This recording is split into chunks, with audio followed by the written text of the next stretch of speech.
सभी सुनने वालों को, जो इस वीडियो को सुन रहे हैं, सभी को मेरी राम राम दुआ सलाम और सभी को हार्दिक अभिनंदन। एक आज नया एक नया पैटर्न, एक नई चीज़ सुनिए जो अभय सिंह आईआईटी बाबा के द्वारा कही जा रही है।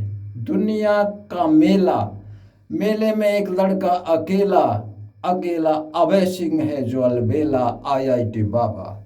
सुनिए, एक बहादुर व्यक्ति मुसीबतों में कठिन समय पर भी मुस्कुराता है, हंसता है, खुश रहकर ही शक्ति जुटाता है। कहता है, पढ़े लिखे लोगों, किसी न किसी डर की वजह से आप बहुत सारा ज्ञान गलत ग्रहण कर रहे हो, जबकि आज चारों तरफ से जो एकत्र विद्या है वो बताती है कि सब जगह एक ही ज्ञान है, एक ही विज्ञान है, एक ही अध्यात्म है, एक ही सनातन है, एक ही ऊर्जा है जो शिव है, जो शक्ति के रूप में 15 अरब साल पहले घने क्षेत्र से बिग बैंग के रूप में ब्रह्मांड में आई थी। घने क्षेत्र से बिग बैंग जो आज सत्य हो चुका है, उसके द्वारा ये हमारे ब्रह्मांड में आई थी, जो 7 प्रकार की ऊर्जा में विभक्त हुई थी। आज भी यूं की यूं ही वो ऊर्जा है जो सत्य है, जो सत्य शिव है। अगर इस बात को कोई झुटलाता है तो उसको वैसे 1 करोड़ तक का इनाम मिल सकता है।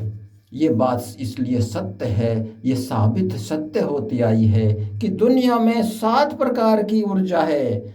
7 का अंक इसलिए शुभ माना जाता है, जो प्रकाश ऊर्जा, यांत्रिक ऊर्जा, गुरुत्वाकर्षण ऊर्जा, विद्युत ऊर्जा, ध्वनि ऊर्जा और रासायनिक ऊर्जा और परमाणु ऊर्जा के अलावा इस दुनिया में कोई ऊर्जा नहीं है। ये आपस में अदली बदली जा सकती हैं। इनका बंटवारा अर्थात इनका विभाजन इस तरह से भी कर सकते हैं कि स्थिर ऊर्जा और गतिज ऊर्जा में भी इसको हम विभाजित कर सकते हैं।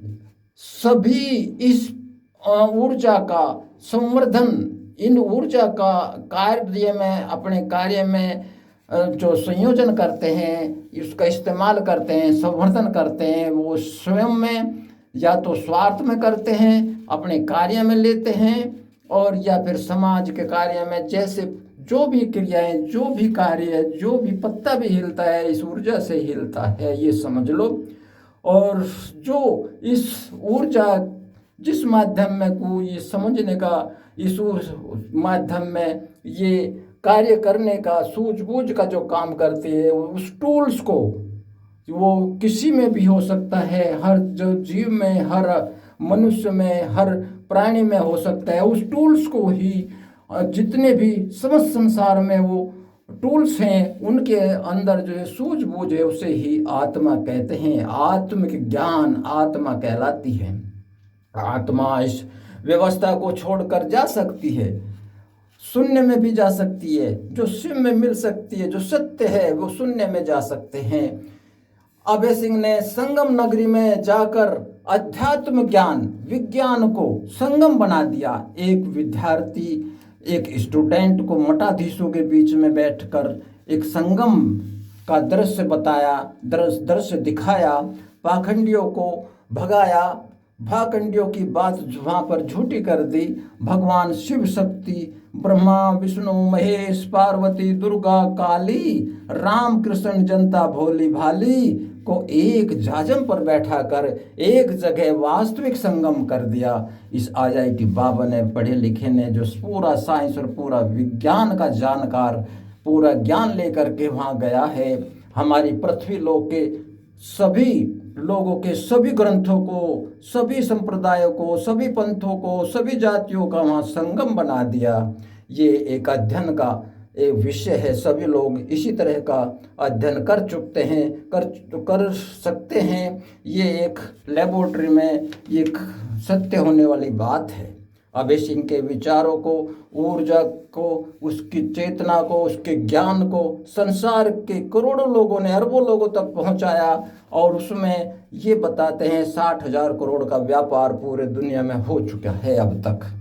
अब आगे देखो क्या क्या इस विचारों से क्या क्या निकल के आता है, ये मैं बता देता हूँ। पढ़े लिखे लोग जिनको 10वीं या 12वीं या बीएससी जो ज्ञान रखते हैं, जो विज्ञान को अच्छी तरह से जानते हैं, जो साइंस को मानते हैं, उनकी बात ये सर्वोपरि है, वही समझ में आती है, वही सब लोग उसी को लेकर आज आए हैं। पिछले ज्ञान सारे के सारे इसी में समाहित हैं, लेकिन वो समझ नहीं रहे थे। आज विज्ञान से सारी बात समझ गए हैं। अतः झज्जर की सिसरोली की पवित्र भूमि, उस जाट धरा को, उस पवित्र भूमि को हम सब नमन करते हैं। उस पवित्र भूमि ने पहले भी योगदान दिया है, उस ग्रामीण भूमि ने, हम सब उनका साधुवाद करते हैं। उस परिवार का, उस बाप का, उस जमीन का, उस माँ बाप का, उस धरा को प्रणाम करते हैं। रिटायर्ड प्रधानाचार्य सुरेश पाल, अलवर शांति कुंज।